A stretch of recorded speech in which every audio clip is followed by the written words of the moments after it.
আসসালামু আলাইকুম দর্শক, জগন্নাথপুর টিভি সংবাদে সবাইকে স্বাগত। আপনাদের সাথে আছি আমি শামিমা শারমিন। সুনামগঞ্জের জগন্নাথপুরে পবিত্র ঈদ উল আজহা উপলক্ষে জগন্নাথপুর বাজারের স্বনামধন্য ব্যবসায়ী সাবেক এমপি প্রার্থী সমাজসেবক আশরাফুল হক সুমন ও নাম প্রকাশে অনিচ্ছুক তার এক যুক্তরাজ্য প্রবাসী বন্ধুর পক্ষ থেকে শতাধিক অসহায় দরিদ্র মানুষের মাঝে পবিত্র ঈদ উল আজহার উপহারস্বরূপ খাদ্য সামগ্রী বিতরণ করা হয়েছে।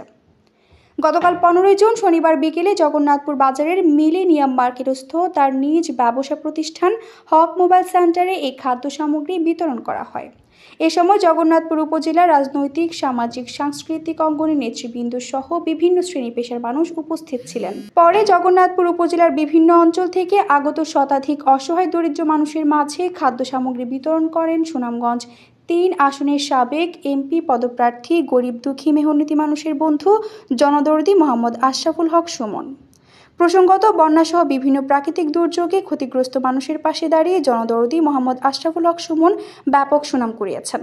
ভবিষ্যতেও তাদের এই মহতি কার্যক্রম অব্যাহত থাকবে বলে তিনি জানান। তিনি আরো বলেন, বিসমিল্লাহির রহমানির রহিম। দেশে বিদেশে সবাইকে জানাই আসসালামু আলাইকুম। ঈদের উপলক্ষে কিছু অসহায় মানুষকে আমার বন্ধুর পক্ষ থেকে গরিব মানুষকে কিছু উপহার দিলাম আর কিছু চাল দিলাম। আর সবাই আপা আম্মালাই দোয়া করবা, দেশে বিদেশে যারা মারা গেছে সবাই দোয়া করবা। ঈদ এত কষ্ট মানুষ, এই যে অসহায় মানুষ পানির বন্দি কি অবস্থা, চারিদিকে হাহাকার চারিদিকে কত কষ্ট লাগে।